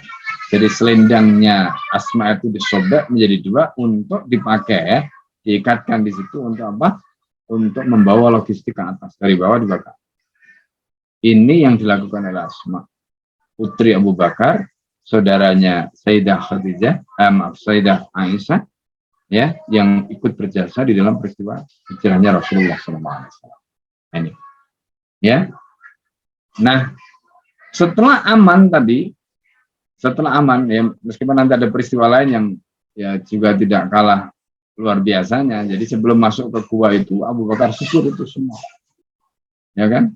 Gua itu disisir oleh Abu Bakar karena untuk masuk. Jadi kalau Bapak Ibu pernah naik di Gua Sur, jadi untuk masuk ke Gua Sur itu nggak bisa kita berdiri sambil jalan berdiri, nggak bisa. Jadi kita itu harus jalannya itu kayak apa namanya, tentara yang itu loh. Jadi apa namanya, gelusu, kalau orang Jawa bilang itu gelusu, tiarap. Jadi masuk tiarap, nah nanti baru di dalam itu lebar. Nah, ketika Abu Bakar ada di dalam, itu Abu Bakar sisir semua. Lubang-lubang itu disisir oleh Abu Bakar. Nah, pada saat menyisir itulah kemudian kalau ada lubang, bajunya Abu Bakar itu coba untuk disumbatkan ke lubang itu semua. Sampai kemudian habis bajunya, dan tinggal 1 yang tidak kebagian. Kemudian diduduki oleh Abu Bakar. Nah, ternyata 1 yang nggak kebagian bajunya Abu Bakar itu justru disitulah nanti ada ularnya yang kemudian akhirnya nanti menggigit Abu Bakar Siddiq pada saat Rasulullah SAW sudah di dalam gua. Nah rupanya ular itu sudah menunggu kedatangan Rasulullah. Ya, nah, jadi ketika Rasulullah mengobati Abu Bakar karena digigit ular tadi itu, maka Rasulullah bertanya kepada ular. Jadi terjadi dialog antara Rasulullah dengan ular itu ini. Intinya bahwa ular itu sebenarnya nggak ada masalah dengan Abu Bakar, cuma karena Abu Bakar itu dianggap menghalangi, ya, lubang dia untuk keluar dan bertemu dengan Rasulullah, sementara dia sudah menunggu bertahun-tahun di tempat itu, ya, untuk bertemu dengan Rasulullah SAW. Nah ini peristiwa yang luar biasa. Ketika Abu Bakar bertanya, ketika Rasulullah bertanya kepada Abu Bakar pada saat Abu Bakar masuk gua kemudian mempersilakan Nabi masuk dalam gua yang semula ada bajunya, kemudian bajunya habis nggak ada, ditanya oleh Rasulullah kemana baju? Ya, kata Abu Bakar, bajuku habis ya Rasulullah untuk nyembat-nyembatin, Masya Allah. Itu pengorbanan Abu Bakar yang luar biasa ya. Yang ini kita tidak temukan di dalam kisah atau riwayat tadi, tapi itulah gambaran yang dilakukan. Setelah 3 hari di tempat itu, maka kemudian Abu Bakar ini bersama Rasulullah SAW kemudian meninggalkan. Jadi setelah psikologi masyarakat yang mulai reda, Abu Bakar dan Rasulullah meninggalkan di situ. Nah tadi di situ disebutkan dibantu dengan penunjuk jalan. Ya. Jadi penunjuk jalan itu nanti ada banyak riwayat, ya, ada banyak riwayat termasuk banyak hal yang bisa kita pelajari dari sini, ya. Mulai dari kisah bagaimana Rasulullah melakukan perjalanan tadi, ya. Jadi kalau di dalam riwayat kitab ini kan tadi disebutkan Suraqah yang kemudian berhasil mengejar Abu Bakar itu sampai nangis, ya. Kemudian ditanya oleh Rasulullah, kenapa kamu menangis? Aku bukan menangis diriku ya Rasulullah, tapi keselamatan. Karena Abu Bakar ingin memastikan, karena Abu Bakar ini orang yang ditunjuk oleh Allah untuk menemani Rasulullah, ingin memastikan Rasulullah ini selamat sampai ke Madinah. Nah ini menunjukkan posisi Rasulullah yang strategis ketika itu, ya kan, jadi kepala negara, mendapatkan kekuasaan, tinggal ditunggu kehadirannya di Madinah, dan begitu sampai di Madinah, otomatis, ya kan, menjadi kepala negara. Nah, Baiat Aqabah yang kedua itu sempat bocor, tapi tidak ada satu pun yang kemudian menceritakan, karena yang bocorkan itu iblis ketika itu. Abdullah bin Ubay bin Salul pada waktu mendengar itu tanya kepada orang yang datang haji itu, nggak ada yang ngaku, ya, semuanya bungkam. Sampai kemudian setelah peristiwa ini Rasulullah sampai ke Sani al-Wada, ya, Sani al-Wada itu perbatasan menuju ke Madinah, di mana di situ ada tadi disebutkan 500 sahabat. Nah ini nanti juga kalau mungkin ada yang bertanya gitu kan, kita sering mendengar di dalam Al-Quran itu as-sabiquna al-awwalun minal muhajirin wal ansar. Ya, as-sabiquna al-awwalun, jadi orang-orang yang lebih dulu masuk Islam di kalangan muhajirin dan ansar itu kan sering muncul pertanyaan. Ya. Kalau dalam kitab sirah tidak jelaskan siapa saja mereka. Nah, tapi dari cerita tadi, para mufassir itu menjelaskan begini, siapa yang disebut as-sabiquna al-awwalun minal muhajirin wal ansar? Satu, orang yang terlibat dalam Baiat Aqabah yang pertama dan kedua. Ya, yang kedua, mereka-mereka yang sudah masuk Islam, ya, pada saat perang Badar, karena ini kan lebih dulu. Yang ketiga, mereka, jadi kalau perang Badar itu kan berarti tahun kedua Hijriah. Sebelum perang Badar itu ada yang mengatakan mereka yang sudah masuk Islam sebelum terjadinya peralihan kiblat. Ya, pada saat mereka mengalami peralihan kiblat itu berarti mereka itu termasuk sebagai awal. Nah kalau berita tadi, informasi 500 orang yang menyambut tadi kita masukkan pada saat Rasulullah hijrah ke Madinah, maka berarti jumlah as-sabiqun al-awwalun itu ya kurang lebih sekitar 500-an tadi. Ya kan, yang disebutkan dalam kitab ini ada 500-an yang menyambut Rasulullah SAW di Madinah. Jadi urut-urutannya begitu, ikut Baiat Aqabah yang pertama dan kedua, yang 500 tadi nyambut, kemudian mereka yang ikut perang Badar kurang lebih jumlahnya sekitar 300, ya. Ya, kalau dihitung ya kurang lebih lah itu. Kemudian berikutnya itu ada yang menyebutkan satu lagi itu lupa ya, riwayat, ya. Nah, jadi itu kalau kita bicara dalam konteks siapa sebenarnya as-sabiqun al-awwal. Ya. Nah, Jadi dari peristiwa tadi kita bisa melihat apa yang kemudian terjadi pada Rasulullah SAW pada saat hijrah. Nah, sebelum sampai ke sana, yang menarik adalah ketika Rasulullah dikejar Waraqah bin Nawfal tadi. Ya, maaf Pak Waraqah. Suraqah. Ya, jadi Suraqah yang mengejar tadi, ketika Abu Bakar mengatakan seperti itu, Rasulullah itu mengatakan la tahzan innallaha ma'ana, kamu jangan takut karena Allah bersama kita. Kemudian Rasulullah berdoa, doanya tadi yang disebutkan, ya Allah maghfirna min haitsu ya mata sya gitu ya, kurang lebih. Jadi ya Allah jagalah kami sebagaimana yang kau kehendaki. Ya. Sebagaimana yang kau kehendaki. Maka Allah kemudian menjaga Rasulullah, melindungi Rasulullah bersama Bakar. Jadi kira-kira jaraknya tinggal 1 atau 2 tombak, Suraqah itu kemudian akhirnya terperosok kuda. Ya, dan terus seperti itu. Ya, sampai kemudian akhirnya ya kita sudah tahu semua cerita antara Suraqah dengan Rasulullah SAW. Nah, apa yang bisa kita ambil pelajaran dalam kasus ini? Jadi begini. Apa yang terjadi pada Nabi itu adalah gambaran tentang betapa keyakinan Nabi kepada pertolongan Allah itu luar biasa. Imannya Rasulullah SAW pada Allah itu luar biasa. Nah, itulah yang kemudian tidak ada sedikit pun ya suudon, tidak ada sedikit pun keraguan. Gitu. Jangankan suudon, keraguan saja enggak ada dalam diri Rasulullah bahwa Allah itu pasti akan. Nah, ini yang kemudian menjadi pembuka datangnya pertolongan-pertolongan. Nah, jadi ini juga menjadi pelajaran bagi kita. Jadi karena itu penting kita melakukan amal itu yakin, ya, yakin. Sampai kemudian akhirnya Rasulullah betul-betul selamat, ya, selamat dari pengejaran dan peristiwa tadi nggak terendus. Sampai ketika di sana itu ada Rasulullah disambut oleh 500 orang tadi, ya, Aksar dan Muhajirin yang sudah hijrah duluan. Dan setelah itu betul-betul, ya, seperti yang kita lihat Rasulullah dibawa ke Madinah. Ya, ke Yasrib yang hanya namanya berubah menjadi Madinah, dan tadi berikutnya itu di mana Rasulullah menginap dan sebagainya tadi itu peristiwa yang kemudian terjadi. Ya, termasuk Rasulullah ketika sampai di Kuba membangun Masjid Kuba, ya, yang merupakan pertama kali masjid yang dibangun sebelum Masjid Nabawi itu adalah Masjid Kuba. Ya. Nah, itu yang disebutkan dalam Al-Quran dalam Masjid dan Ussasa ala taqwa yang min awwali yaumin ahqqu an taqum. Nah, baik ya, Bapak Ibu sekalian, sampai di sini gambaran yang kita bisa pelajari ya. Dari gambaran tadi kita bisa melakukan ya pemetaan, kita bisa mengambil banyak ibrah lah, ya, tentang bagaimana Rasulullah SAW dan Abu Bakar. Nah, sampai kemudian tadi itu di awal ya, di awal itu kan surat At-Taubah 40 itu kan dipotong itu. Fa anzalallahu sakinatahu alaihi. Jadi kalau kita baca ayat itu dari awal, illa tansuru faqad nasrahullah id akhrajal ladina kafaru sanasnani itma fil ghar id yaqulu li sahibihi la tahzan innallaha ma'ana.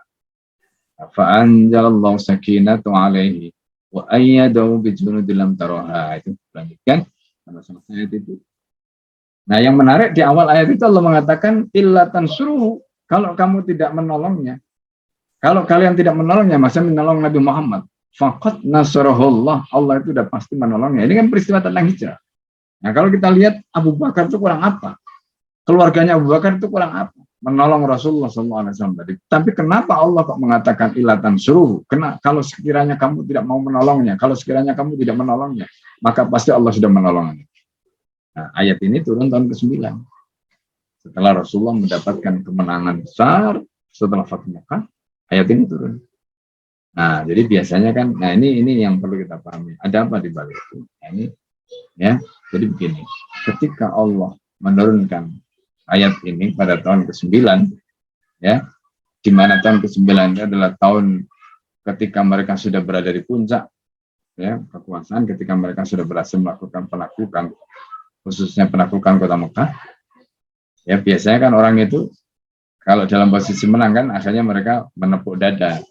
Dulu ini saya itu jasa saya itu. Coba kalau seandainya nggak ada saya. Coba kalau seandainya saya bantu sangka ini macam-macam. Kan begitu biasanya orang. Maka kemudian ini juga merupakan taktik ya, bagaimana caranya Allah mendidik umat ini, mendidik para sahabat, mendidik mereka.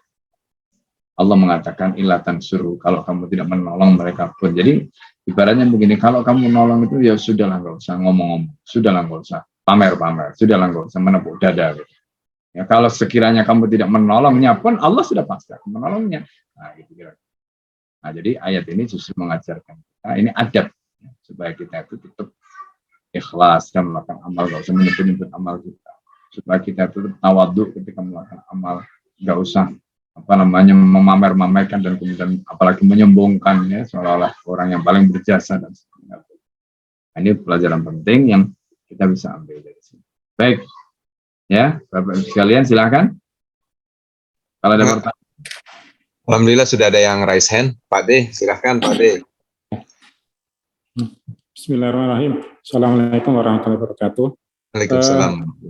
Tadi di depan diuraikan secara panjang lebar tentang hijrah dan hijrah bagi kaum muslimin itu 3 kali.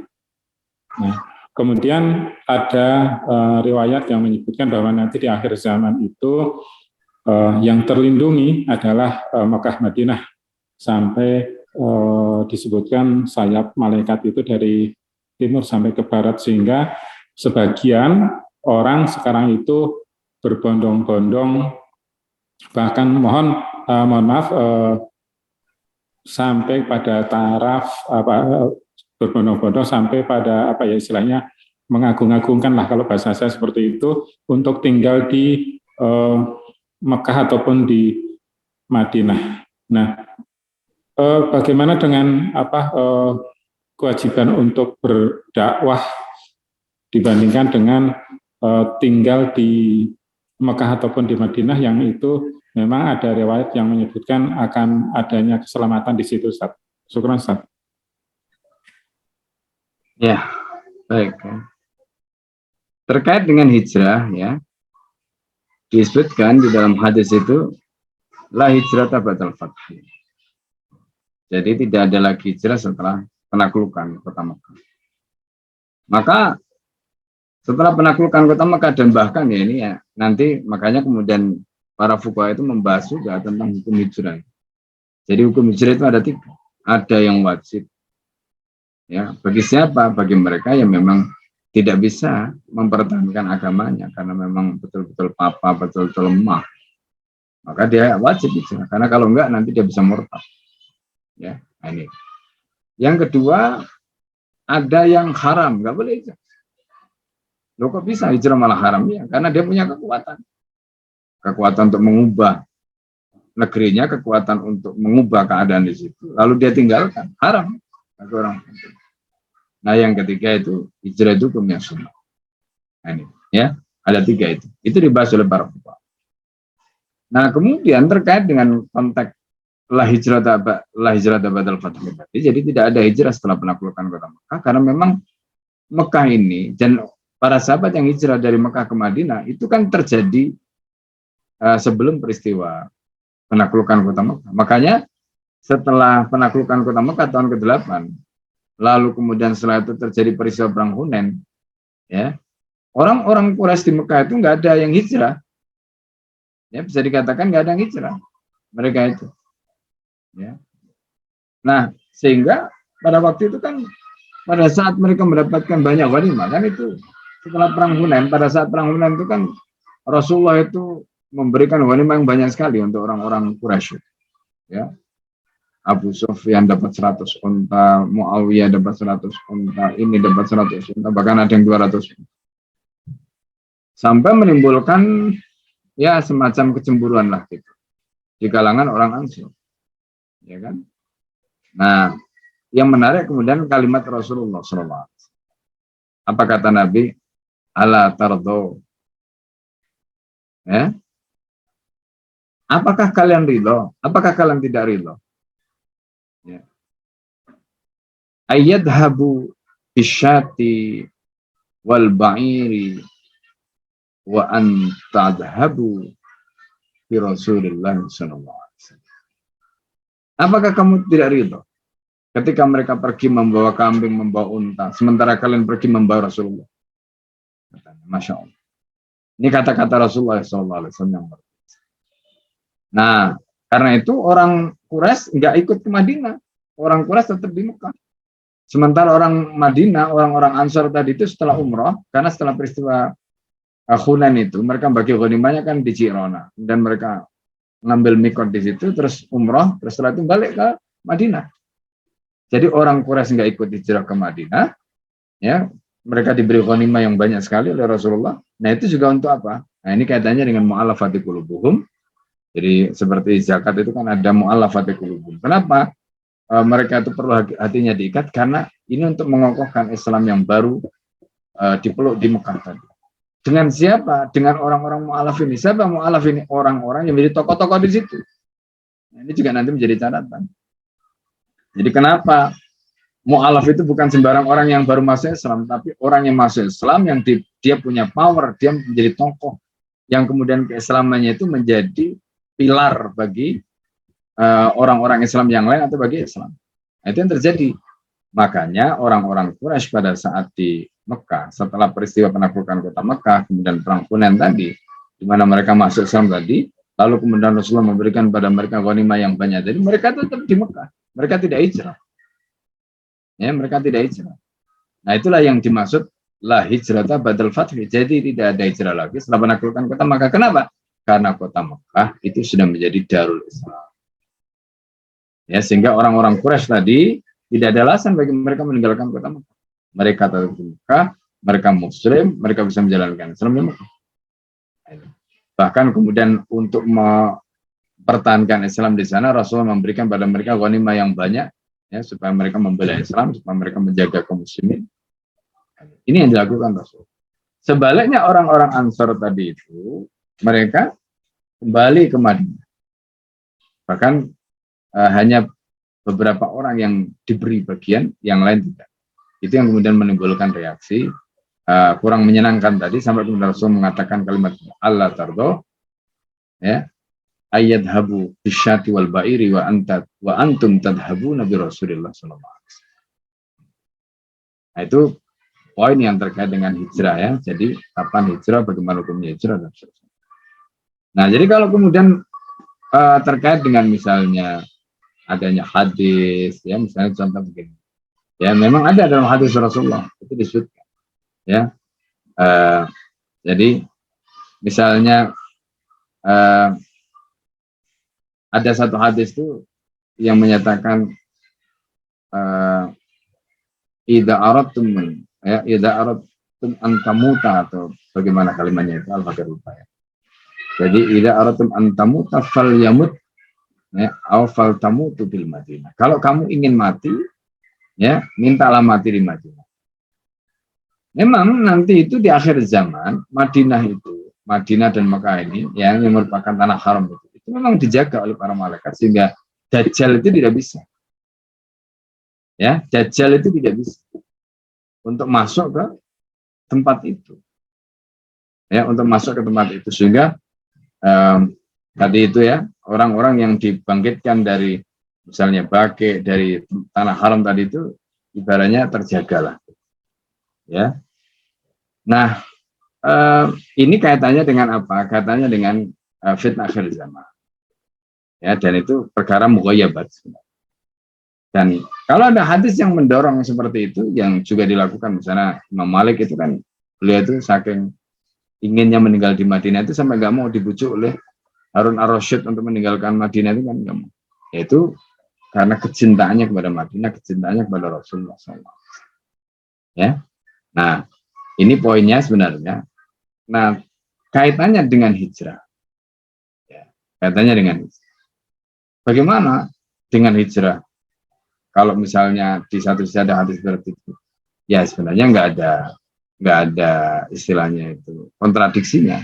Kalau lah nanti misalnya ini, mohon maaf, ya, Islam itu tegak, entah itu nanti di Pakistan, entah nanti misalnya di Indonesia, entah nanti misalnya di mana lah gitu, di Syam, ya, sebagaimana hadis dari zaman misalnya. Ya, lalu kemudian bagaimana dengan orang-orang yang tinggal di Mekah dan Madinah? Ya, mereka bisa saja tetap di situ. Ya, karena Islam juga akan nanti sampai lagi ke sana. Ya, di mana Mekah dan Madinah itu kan tidak tergantikan dan tidak mungkin bisa dipindahkan. Ya, misalnya Ka'bah dipindah kemana, nggak bisa kan. Ibu kota khilafah itu berpindah-pindah, pernah di Madinah, pernah kemudian pindah ke Damaskus, pindah ke Kufah, ya, pindah ke Damaskus. Kemudian setelah itu ketika Bani Abbasiyah itu pindah ke Baghdad, ya, kemudian pindah lagi ke Samarra, ya, terus pindah lagi setelah itu ke Mesir, ya, setelah dari Mesir kemudian pindah ke Istanbul, ya. Nah, setelah runtuh khilafah ini kan nggak tahu nanti di mana ibu kotanya. Tapi kan Makkah Madinah masih tidak berubah. Nah, jadi ini yang harus kita paham. Jadi hijrah itu secara syar'i memang berpindah dari Darul Kufur pada Darul Islam, ya. Tetapi ada hal-hal yang terkait dengan simbol atau syiar itu yang memang tetap nggak akan bisa berubah. Seperti Makkah Madinah itu nggak bisa berubah, tetap seperti itu. Karena itu tugas kaum muslimin kemudian justru mengembalikan, ya, tempat-tempat tadi atau simbol-simbol tadi, syiar-syiar tadi seperti Palestina misalnya. Itu kan hadisnya nggak berubah. Berarti harus dikembalikan. Nah, begitu, Pak, ya. Baik, mudah-mudahan terjawab ya Pak D. Dipersilakan buat teman-teman yang lain jika ada pertanyaan atau ingin menambahkan.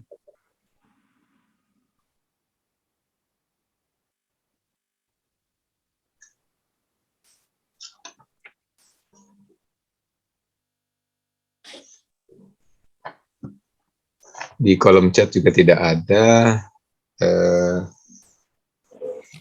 Waktu kita tinggal 10 menit lagi kira-kira. Selanjutnya mungkin dipersilakan untuk bisa menyimpulkan.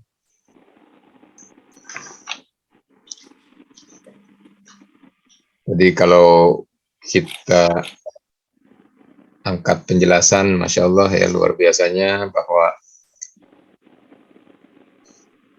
orang yang bisa menguasai dunia adalah yang hanya ada akhirat di dalam hatinya, salah satunya begitu, sehingga akhirnya insya Allah bisa terus berdakwah sampai mati, berpikir jannah sebagai visi akhir kehidupan, sehingga tantangan yang berada di dalam perjalanan hidupnya menjadi sangat ringan, karena adanya keyakinan Allah membersamai dan selalu menolong dalam setiap langkah-langkah kehidupannya, khususnya dalam rangka terus berdakwah kemanapun dan dimanapun dia berada.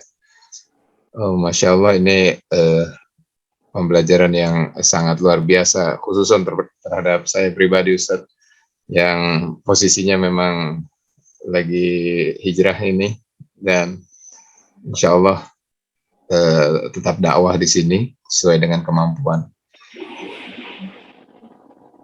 Pak Dari hijrah kemana emang? Ini di Istanbul, Ustaz. Oh, lagi di Istanbul. Iya, insya Allah mengawali dengan belajar. Ngapain di Istanbul? Ya, anak insya Allah mau masuk sekolah di sini, sekaligus kita bersamai. Insya Allah istri juga lanjutin kuliahnya. Saya ya berdagang dan lanjutkan usaha di sini, Ustaz. Ya, mabruk insya Allah. Semoga dimudahkan semuanya oleh Allah. Amin ya rabbal alamin. Yassarallahu jami'an insya Allah. Ya memang setelah beberapa kali bolak-balik ke Turki, ya dari sisi lain ya, perspektif mengapa kami juga memutuskan ke sini, di ya kedekatan dengan nubuah akhir zaman, Ustadz, yang mana ya insya Allah yang belum terlaksana ya, selain tegaknya khilafah, juga kembalinya Baitul Maqdis, dan juga terebutnya Romawi Timur, Ustadz, di akhir zaman. Ya keinginan keluarga insya Allah punya visi untuk bisa menjadi bagian daripada itu semua, selain terus berdakwah yang memang diawali dengan bekal kita yang apa adanya, sesuai dengan pertemuan dengan keluarga besar, masyarakat tanpa riba. Di sini juga ternyata masih banyak teman-teman juga, saudara-saudara kita yang hijrah ke sini, orang Indonesia maupun juga yang sudah berasimilasi ataupun menikah dengan orang sini yang terlibat dengan utang riba gitu. Jadi ya insya Allah terus berdakwah bersama masyarakat tanpa riba dengan ilmunya, dan juga mendekatkan dengan nubuah akhir zaman, Ustaz. Mudah-mudahan menjadi bagian daripadanya, insya Allah. Mohon doanya terus, Ustaz. Insyaallah, insyaallah. Ya, insyaallah. Semoga Allah mudahkan semuanya, apa yang menjadi harapan, ya, hijrahnya dan sebagainya. Ya. Insyaallah. Menuntut ilmu. Insyaallah. Amin. Ya, sampai di sini ya. Kalau nggak ada, kita Izin diskusi sedikit, Ustaz. ya Oh, kenapa? enggak. Silakan, Pak. Begini, Ustaz. Sekarang itu yang ada di masyarakat sekitar kita adalah bagaimana masyarakat mengambil pelajaran yang sangat berharga dari seorang Muhammad Al-Fatih untuk penaklukan Konstantinopel. Tetapi kalau misalnya ini, mohon maaf, ini dari sudut pandang saya, dari pengetahuan saya yang terbatas, Ustaz. Dari hadis-hadis riwayat yang telah disampaikan pada guru-guru kita, ya, bahwa kita itu sedang berada pada fase untuk kembali tegaknya khilafah ala minhajin nubuwah. Artinya ini adalah fase di mana Rasulullah perjalanan menuju hijrah ke Madinah. Nah, dalam pandangan saya artinya pada saat ini adalah dibutuhkannya sosok-sosok Mus'ab bin Umair zaman now, Ustaz. Ya, sosok-sosok penakluk, ya, hati-hati pejuang-pejuang penegak khilafah ala minhajin nubuwah untuk periode fase kelima. Nah, ini mohon pencerahannya, Ustaz. Ya. Ya, semua dibutuhkan. Ya, jadi Mus'ab bin Umair yang bisa menaklukkan Sa'ad bin Mu'adz, ya. Nah, Sa'ad bin Mu'adz ini lebih penting, ya. Mus'ab bin Umair itu menjadi pembukanya, Sa'ad bin Mu'adz ini yang pegang kuncinya, ya kan? Makanya nusroh, jadi sampai Allah memberikan keistimewaan kepada Sa'ad bin Mu'adz sehingga Rasulullah mengatakan laqad ihtazza arsyur rahman di mauti Sa'ad. Jadi arasnya Ar-Rahman itu sampai bergetar ketika Sa'ad bin Mu'adz itu meninggal, ya. Ya, karena Sa'ad bin Mu'adz seperti yang tadi kita ceritakan, orang yang berhasil mengislamkan Bani Azhal. Ya, dari tangannya lah kemudian Madinah itu bisa dikatakan berubah menjadi Islam. Nah, tentu di sana tidak bisa dilepaskan dari dakwahnya Mus'ab bin Umair. Ya. Nah, tapi orang-orang yang sekelas Sa'ad bin Mu'adz ini yang sekarang ini dibutuhkan supaya kemudian kembalinya Islam di muka bumi ini betul-betul akan kembali lagi, ya. Nah, kalau itu bisa kembali dengan izin dan pertolongan Allah, maka insya Allah, ya, seperti yang kita baca dalam sirah tadi itu ibaratnya akan terulang kembali, ya, generasi-generasi seperti itu akan terulang. Nah, tapi catatannya kita tentu tidak boleh hanya menunggu Mus'ab, menunggu datangnya Sa'ad bin Mu'adz, ya kan? Nah, karena kita tidak tahu. Jadi yang bisa kita lakukan adalah lakukan, ya, mendidik umat, ya. Karena kita tidak tahu lewat yang mana, ya, Islam ini kemudian nanti sampai ke telinga, ke hati, dan orang yang mana yang kemudian nanti dijadikan Allah sebagai Sa'ad bin Mu'adz. Nah, itu yang kita tidak, ya. Nah, jadi karena itu yang penting ikhtiarnya nggak boleh putus, doanya nggak boleh putus, ya, untuk terus menerus berjuang, berdakwah. Karena hanya dengan cara itulah insya Allah nanti Allah akan berikan pertolongan dari jalan yang kita tidak. Ya, karena ingat ini urusannya Allah, ya. Dalam waktu 24 jam setiap detik itu bisa terjadi kalau Allah berkehendak. Jadi ini penting. Nah, karena itu, ya, apa yang bisa kita lakukan. Di luar yang tidak bisa kita lakukan, kita serahkan pada Allah. Yudabbirul amra minas sama'i ila ardi. Karena Allah yang mengurus semua urusan, yang kecil-kecil, yang rumit-rumit, yang jelimet-jelimet, itu semua di tangan Allah. Ya, minas sama'i ila ardi, dari langit dan semuanya Allah yang ngurus. Ya, yang penting kita melakukan apa menjadi kewajiban. Gitu, Pak. Ya, Pak D, ya. Baik ya, kita tutup kajian kita pada pagi hari ini. Ya, semoga menjadi ilmu yang bermanfaat, barokah. Ya. Kita tutup dengan doa. Bismillahirrahmanirrahim. Allahumma shalli wa sallim ala Muhammad alhamdulillahirrahmanirrahim. Hamda ya fi na'amahu wa kafi mazida ya rabbana lakal hamdu. Kama yanbaghi li jalalikal karim wa sultanik. Allahumma inna nas'aluka ridhaka wal jannah wa na'udzubika min sakhatika wan nar. Allahumma inna nas'aluka minal khairi kullihi ajli wa ajli wa alimna minhu wa ma lam na'lam wa na'udzubika minasy syarri kullihi ajli wa ajli wa alimna minhu wa ma lam na'lam. Allahumma anfa'na bima 'allamtana wa 'allimna ma yanfa'una wa zidna. Rabbana hab lana min azwajina wa dhurriyyatina qurrata a'yun waj'alna lil muttaqina imama. Rabbana atina fid dunya hasanatan wa fil akhirati hasanatan wa qina adzabannar. Sallallahu alaihi wasallam. Alhamdulillah. Amin. Ya, assalamualaikum warahmatullahi wabarakatuh.